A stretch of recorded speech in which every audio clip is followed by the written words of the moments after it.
વલસાડના તિથલ રોડ પર અનેક સ્થળે વૃક્ષો ધરાશાયી, ભારે પવનના કારણે પાર્કિંગનો શેડ તૂટ્યો, કલ્પગીરી એપાર્ટમેન્ટ પાસે મહાકાય ઝાડ ધરાશાયી, શેડ ધરાશાયી થતાં થોડીવાર માટે રસ્તો થયો બંધ। વલસાડમાં વરસાદ અને પવન બંને જે પ્રમાણે તારાજી સર્જી છે અને તિથલ રોડ પર એની અસર સ્પષ્ટપણે દેખાય છે। આ તોતિંગ વૃક્ષ તો પડ્યું જ છે, પરંતુ કઈ રીતે આ ઝાડને આટલું નુકસાન થયું અગર એને સમજીએ તો આ જે શેડ છે એ પાર્કિંગનો શેડ છે। એટલે એ શેડ આ રીતે હતો, એની દિવાલથી નીચેની સાઈડ પેલી બાજુ પાર્કિંગનો શેડ હતો। પવનમાં જે પ્રમાણે પવનનો વેગ હશે, આખો પાર્કિંગનો શેડ ઉચકાઈને આ બાજુ રોડ પર આવી ગયો। એટલે આટલી લોખંડની એંગલ એમાં બનેલો આ શેડ ઉચકાઈને જ્યારે આ બાજુ આવી જાય છે ત્યારે પવનની જે ક્ષમતા છે, એની જે તાકાત હતી એ અહીંયા પ્રદર્શિત થાય છે। આ જે વિસ્તાર છે તિથલ રોડ ઉપર સવારે આ આખો વિસ્તાર બંધ થઈ ચૂક્યો હતો। સ્થાનિકો પાસે જાણવાની કોશિશ કરીએ શું હતો ઘટનાક્રમ અને શું થયું હતું। શું થયું હતું? ગઈકાલે જ્યારે પવન આવ્યો ત્યારે રાતના 10:30 વાગ્યાની આજુબાજુમાં આ આખો શેડ ઉંચકાઈને આ ઝાડને લીધે આ ઝાડ પર જે પ્રેશર આવ્યું એના લીધે ઝાડ સાથે આખું પડી ગયું છે। એવું કહી શકાય કે ઝાડને લીધે કદાચ બચી ગયા, કારણ કે આ જે પેલું પતરું જે પડ્યું છે એ પતરું બી ત્યાંથી ઉંચકાઈને ત્યાં સુધી પડ્યું છે। એટલે આ પવનના જે વેગ હતો એને લીધે ત્યાં પડ્યા, અમારા નળિયા બી ઉડી ગયા છે। એટલે પવનનો વેગ જ વધારે હતો, પણ આ વસ્તુ ઝાડને લીધે અમારું આ સોલારને બધું બચી ગયું છે। તો જે પ્રમાણે અહીંયા પવન ફૂંકાયો હતો, નુકસાન મોટું જોવા મળી રહ્યું છે। બ્રિજેશ શાહ, એબીપી અસ્મિતા, વલસાડ। ભારે પવન સાથેના વરસાદથી વલસાડમાં વૃક્ષો ધરાશાયી, વલસાડ કોલેજ કેમ્પસમાં અનેક વૃક્ષો ધરાશાયી। શ્રી નૂતન કેળવણી મંડળ સંચાલિત કોલેજ કેમ્પસમાં વૃક્ષો ધરાશાયી, વૃક્ષ વીજ પર પડતા ખોરવાયો વીજ પુરવઠો પણ।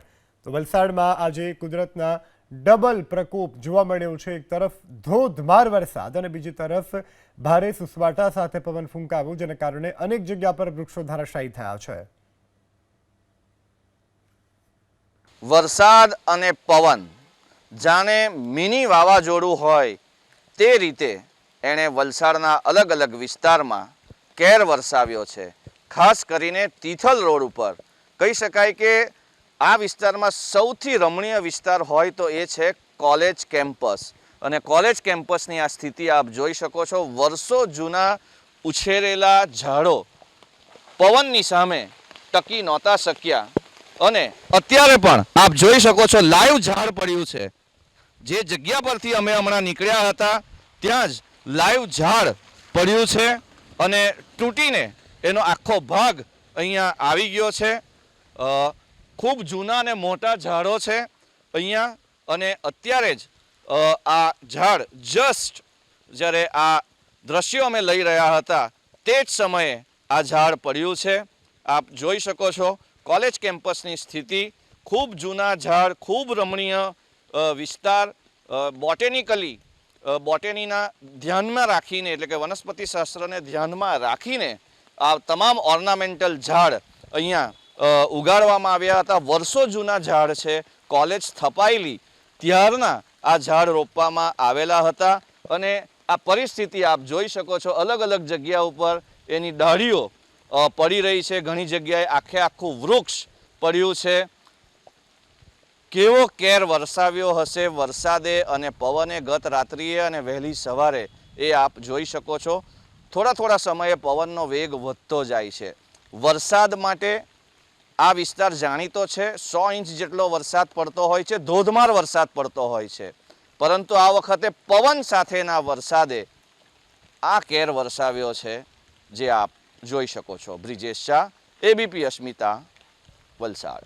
ગઈકાલે જે રાત્રે 9:30 થી 10ના ગાળામાં જે ભારે વરસાદ અને વાવાઝોડું જે આવ્યું હતું તે કાંઠા વિસ્તારના ગામ નજીકના ગામ પાગડાવાડા એ ગામની અંદર અમુક ઘરો કે જેની અંદર બધાના પતરા ઉડી ગયા, જે કાચા ઘરો હતો એના પતરા હતા એ ઉડી ગયા, તેમજ તમામ જે કોલેજ કેમ્પસ કે મુખ્ય રસ્તા કોસંબા રોડ તેમજ college road, college campus road, એ રોડની આજુબાજુના વિસ્તારના જે ઝાડો હતા, મોટા મોટા મહાકાય ઝાડ, તે પણ પડી ગયેલા હતા। કાલે એ અમુક ગ્રામ પંચાયત દ્વારા તેમજ નવી નગરીના આશાપુરા જે ગ્રુપ હતું એમના છોકરાઓ અને બીજા ઘણા છોકરાઓ મળીને તમામ રસ્તાઓ જે કોસંબા રોડ અને કોલેજ કેમ્પસનો જે રસ્તા બંધ હતા, જેમાં વાહનો અવર જવર કરી શકે તેમ ન હતા, એ તાત્કાલિક 1.5-2 કલાકની જહેમત બાદ રસ્તા ખુલ્લા કરવામાં આવ્યા અને લોકોની અવર જવર ચાલુ કરવામાં આવેલી હતી.